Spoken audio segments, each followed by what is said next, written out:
കൊല്ലം കുണ്ടറയിലെ custody മർദ്ദനമാണ് ഇന്നിപ്പോൾ കേരളം ചർച്ച ചെയ്യുന്ന ഒരു വിഷയം. അതായത് UDF സർക്കാർ അധികാരത്തിൽ വന്നതിന് ശേഷമുള്ള രണ്ടാമത്തെ കസ്റ്റഡി മർദ്ദന ആരോപണമാണ്. ആദ്യത്തേത് കൂടൽ എന്ന് പറയുന്ന സ്ഥലത്തായിരുന്നു. അത് നമുക്കറിയാവുന്ന വിഷയമാണ്. ഓർക്കുന്നുണ്ടോ? കഴിഞ്ഞ മാസം കൂടലിൽ, അതായത് ഒരു പെൺകുട്ടി, 13 വയസ്സുള്ള പെൺകുട്ടിയെ സംഘം ചേർന്ന് പീഡിപ്പിച്ചു എന്ന് പറഞ്ഞ് വ്യാജ പോക്സോ കേസ് ഉണ്ടാക്കി. അപ്പോൾ നമ്മളിപ്പോൾ അറിയാം, പിണറായി വിജയൻ്റെ കാലത്ത് കസ്റ്റഡി മർദ്ദനങ്ങൾ ഒരുപാട് നടന്നിട്ടുണ്ട്. പക്ഷേ അതിലൊന്നും കൃത്യമായിട്ടുള്ള നടപടികൾ ഉണ്ടായിട്ടില്ല. അതുപോലെ തന്നെ ഞാനിപ്പോൾ ഈ പറഞ്ഞ കൂടൽ കേസിൽ അവിടുത്തെ ഒരു SI ആണ് ഈ കസ്റ്റഡി മർദ്ദനത്തിന് നേതൃത്വം കൊടുത്തത്. ഇപ്പോൾ കുണ്ടറയിലേതും ഒരു SI തന്നെയാണ്. അപ്പോൾ കൂടലിലെ ഈ SIയെ ഇപ്പോൾ ആ കസ്റ്റഡി, അതൊരു ഹൃദ്രോഗിയായ ഒരു പയ്യനെയാണ് ഇടിച്ചത്.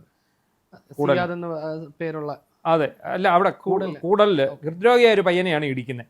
അവനെ ഇടിച്ചിട്ട് ശരിക്കും ഈ ബൈപ്പാസ് കഴിഞ്ഞ ഒരു കൊച്ചു പയ്യനായിരുന്നു. അതിൻ്റെ പേരിൽ ഈ SIയെ സ്ഥലം മാറ്റി, പത്തനംതിട്ട പോലീസ് ആസ്ഥാനത്തേക്ക് സ്ഥലം മാറ്റി, ജില്ലാ പോലീസ് ആസ്ഥാനം. ഇയാൾക്കെതിരെ സ്പെഷ്യൽ ബ്രാഞ്ചിന് അന്വേഷണ റിപ്പോർട്ടും കൊടുത്തു. ഇതുവരെ യാതൊരു നടപടിയും അയാൾക്ക് എതിരെ എടുത്തിട്ടില്ല. ഇപ്പോൾ അതിന് ശേഷമാണ് ഇപ്പോൾ ഈ കുണ്ടറയിലെ വിഷയം വരുന്നത്. കുണ്ടറയിലെ വിഷയം ശ്രദ്ധിച്ചിരുന്നു. അപ്പം ഇത് കുണ്ടറയിലേത് നോക്കുകയാണെങ്കിൽ, ഈ കുണ്ടറ പോലീസ് സ്റ്റേഷനുമായിട്ട് ബന്ധപ്പെട്ട് ഉയരുന്ന ആദ്യത്തെ വിവാദമല്ല ഇത്. അവരൊരു 15 വർഷത്തിനുള്ളിൽ നോക്കിക്കഴിഞ്ഞാൽ ഒരു നിരവധി ആരോപണങ്ങൾ അവിടെ നിന്ന് ഉണ്ടായിട്ടുണ്ട്. ഒന്ന്, ഇപ്പോൾ ഈ ഒരു മർദ്ദന ആരോപണമാണ് ഇപ്പോൾ വരുന്നതെങ്കിൽ, ഒരു വർഷം മുമ്പ് സമാനമായ രീതിയിൽ ഒരു പട്ടാളക്കാരൻ, അദ്ദേഹം മരിച്ചുപോയി. അപ്പോൾ അദ്ദേഹത്തിൻ്റെ അമ്മ ഉന്നയിച്ചിരുന്ന ഒരു ആരോപണം ഉണ്ടായിരുന്നു. ഇതുപോലെ ഭാര്യയുടെ വീട്ടുകാർ കൊടുത്ത കംപ്ലൈൻറ്റിൻ്റെ പേരിൽ അദ്ദേഹത്തെ ഇതുപോലെ കൊണ്ടുപോയി മർദ്ദിച്ചു. തിരിച്ച് ഒരാഴ്ച കഴിഞ്ഞപ്പോഴത്തേക്കും അദ്ദേഹം മരണമടയുണ്ടായി. അത് ഇപ്പോഴത്തെ കേസിന് സമാനമായിട്ട്.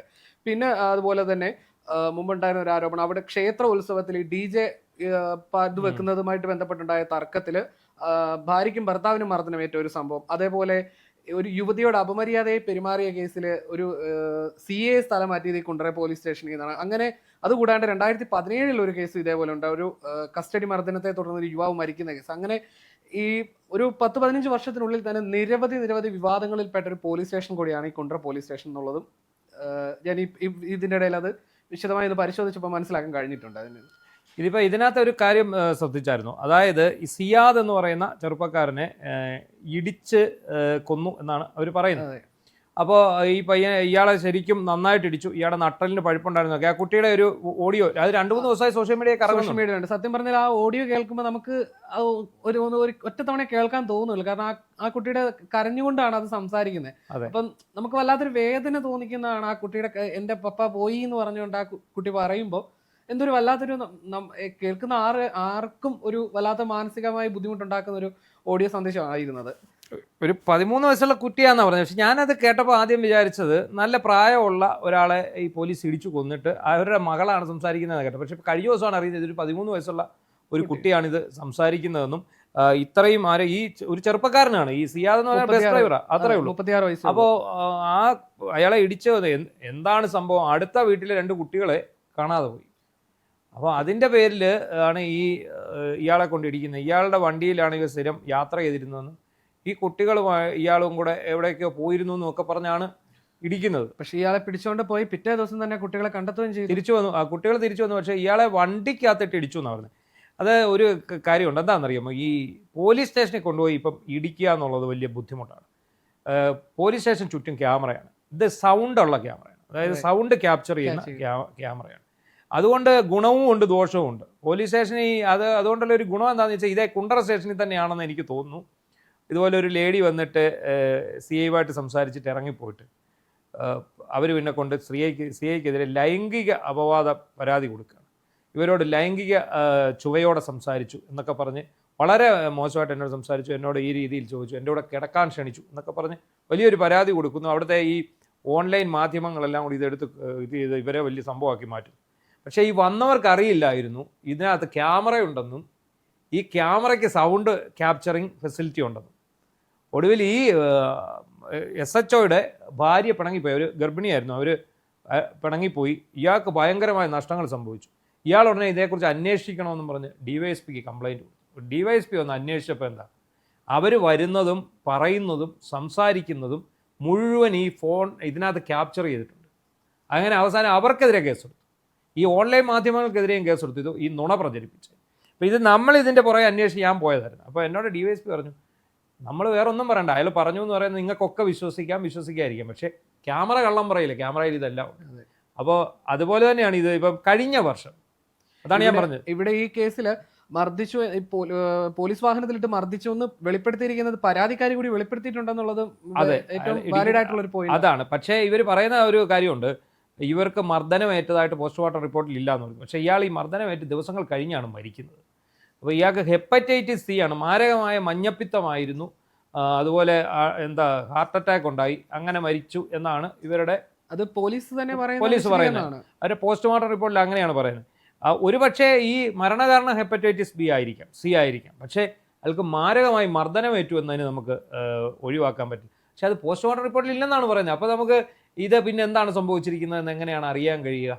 ഇപ്പോൾ അവർ പറയുന്നത് നട്ടലിടിച്ച് പഴുപ്പിച്ചു, നട്ടലിൽ കൂടെ പഴുപ്പ് വന്നു എന്നൊക്കെയാണ് ആ കുട്ടിയുടെ ഇതിൽ നിന്ന് പറയുന്നത്. ഇത് സമാനമായൊരു സംഭവം കഴിഞ്ഞ വർഷം പത്തനംതിട്ട ജില്ലയിലുണ്ടായി. സെയിം പരിപാടിയാണ്. പക്ഷേ അത് എന്താണ് സംഭവിച്ചതെന്ന് ചോദിച്ചാൽ, കോയിപ്പുറം പോലീസ് സ്റ്റേഷൻ അതിർത്തിയിൽ ഒരാളെ കസ്റ്റഡി മർദ്ദിക്കുന്നുണ്ട്. അത് സുരേഷ് എന്ന് പറഞ്ഞ ഒരാൾ, ഒരു 53-54 വയസ്സുള്ള ഒരാളാണ്. ഇയാളെ കഞ്ചാവുമായിട്ട് പോലീസ് കസ്റ്റഡി എടുക്കുന്നു. പോലീസ് കസ്റ്റഡി എടുത്തിട്ട് ഇയാളെ സ്റ്റേഷനിൽ കൊണ്ടുപോകുന്നു. സ്റ്റേഷനിൽ കൊണ്ടുപോയിട്ട് സ്റ്റേഷനിൽ തന്നെ ക്യാമറ എത്താത്ത ഭാഗമുണ്ട്, അവിടെ കൊണ്ടുവച്ച് ഇയാളെ മാരകമായിട്ട് ഇടിക്കുകയാണ്. ഇടിച്ചിട്ട് ഇയാളുടെ 4 വാരിയൽ ഒടിഞ്ഞുപോയി. അപ്പോൾ ഇയാൾ ഈ ഇടി കൊണ്ടിട്ട് പോലീസ് സ്റ്റേഷനിൽ നിന്ന് പുറത്തിറങ്ങി അയാൾ ജോലി ചെയ്യുന്ന വീട്ടിൽ ചെന്ന് പറഞ്ഞ്, എന്നെ ഇനി ഒന്നിനും കൊള്ളുകയില്ല, പോലീസ് എന്നെ ഇടിച്ചതുപോലെ നശിപ്പിച്ചു കളഞ്ഞു.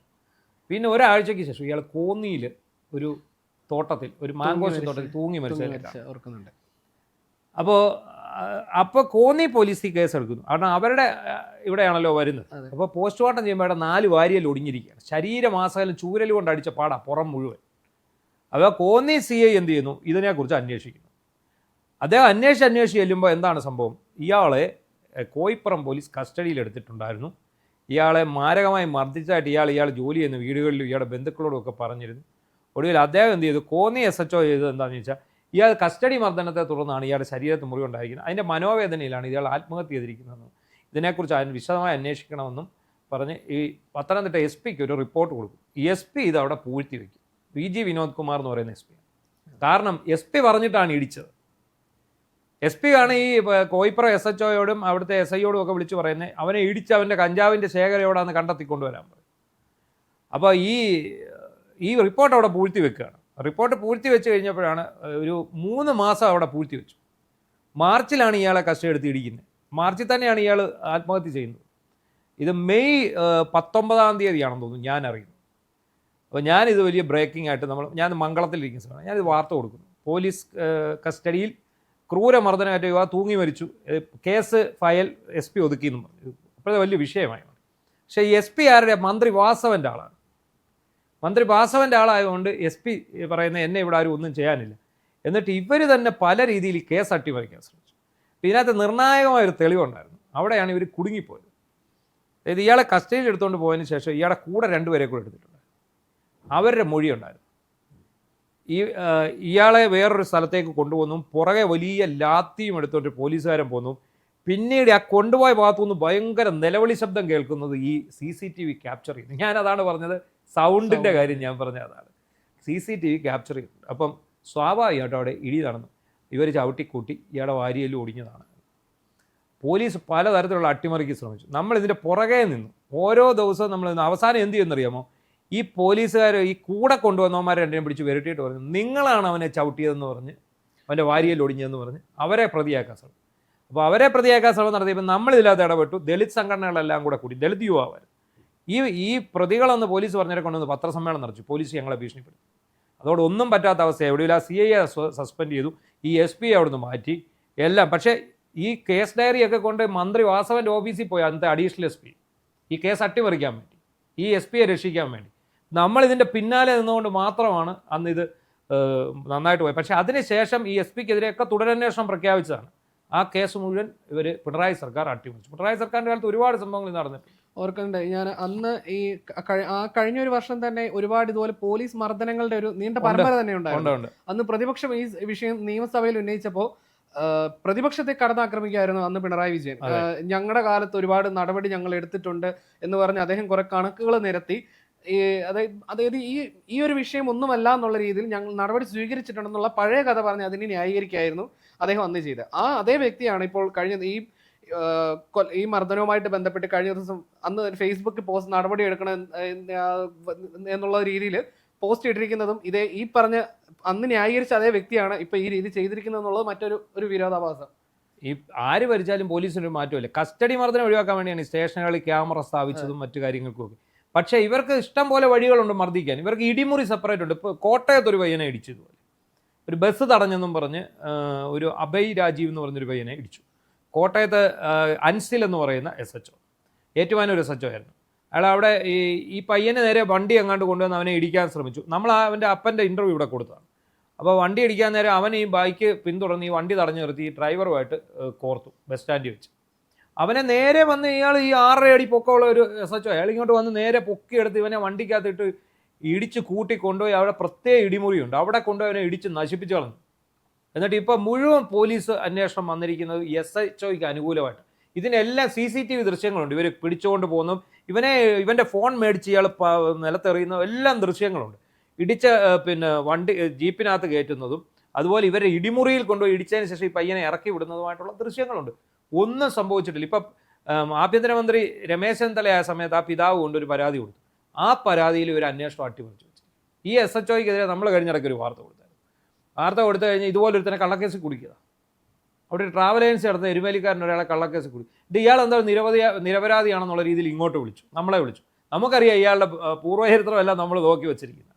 ഇതൊരു സാധു യുവാവാണ്. ആ യുവാവിന് അയാൾക്ക് എന്തോ മരുന്നൊക്കെ കഴിച്ചുകൊണ്ടിരിക്കുന്ന ഒരു പയ്യനാണ്. അപ്പോൾ അങ്ങനെയെല്ലാം ഇടിച്ചു. ഇപ്പം ചുരുക്കി പറഞ്ഞാൽ ഇവിടെ നടക്കുന്നതെന്നറിയും, ഇത് പിണറായി പോലീസിന്റെ തുടർച്ചയാണ്. ഇവിടെ ഒരു മാറ്റവും ഉണ്ടായിട്ട്. പണ്ടത്തെ ഇടിയൻ പോലീസിന്റെ മറ്റൊരു പതിപ്പിലേക്ക് കേരള പോലീസ് അതാ.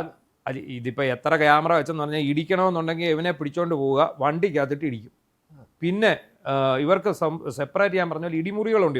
ഇവർ ക്വാർട്ടേഴ്സിൽ ഇടിമുറി ഉണ്ടാക്കി വെച്ചു, അവിടെ കൊണ്ടുപോയി ഇടിക്കും. ഇവർ പറയുന്നത് ഇടിച്ചില്ലെങ്കിൽ ഇവൻ സത്യം പറയില്ല എന്നാണ് പറയുന്നത്. പക്ഷേ ഇത് സത്യം പറയിക്കാൻ ഇവനാണ് കുറ്റവാളി എന്ന് ഉറപ്പിച്ചിട്ട് വേണ്ട ഇത് ചെയ്യാൻ. ഇപ്പം തന്നെ ഈ 13 വയസ്സുള്ള കൊച്ചിൻ്റെ ഒരു മൊഴി വന്നപ്പോൾ കൂടലിൽ പിടിച്ചോണ്ട് പോയ പിള്ളേരെ എല്ലാം ഇവന്മാർ തല്ലി. കൊച്ചു പിള്ളേരാണ്, മൈനർ പിള്ളേരെ വരെ തല്ലി. കാരണം അത്രയ്ക്ക് വിവരമേ ഈ SI-മാർക്കുള്ളൂ. എന്നിട്ട് SI-യെ ഇപ്പോൾ പോലീസ് പ്രൊട്ടക്ട് ചെയ്തുകൊണ്ടിരിക്കുക. പത്തനംതിട്ട അന്വേഷണ റിപ്പോർട്ട് കിട്ടിയിട്ട് ഒന്നും സംഭവിച്ചിട്ടില്ല പത്തനംതിട്ടയിലെ അയാൾക്ക്.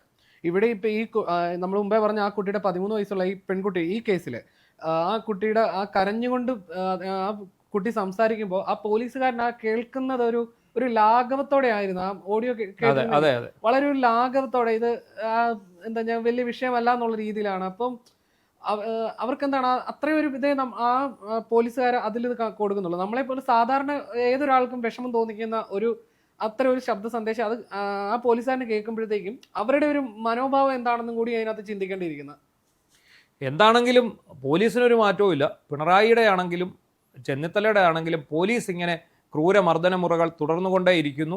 സാധാരണക്കാരെ അതിക്രൂരമായ രീതിയിൽ ഇവർ മർദ്ദിക്കുകയാണ്. കട്ടെന്ന് കേട്ടാൽ ഉടനെ കാണുന്നവനെ കള്ളനാക്കുന്ന ഒരു രീതിയിലേക്കും മർദ്ദിക്കുന്ന രീതിയിലേക്കും കാര്യങ്ങൾ നീങ്ങുകയാണ്. ഇത്തരക്കാർക്കെതിരെ കർശന നടപടി തന്നെ എടുക്കണം. അതാണ് ഈ ആഭ്യന്തര വകുപ്പ് ചെയ്യേണ്ടത്.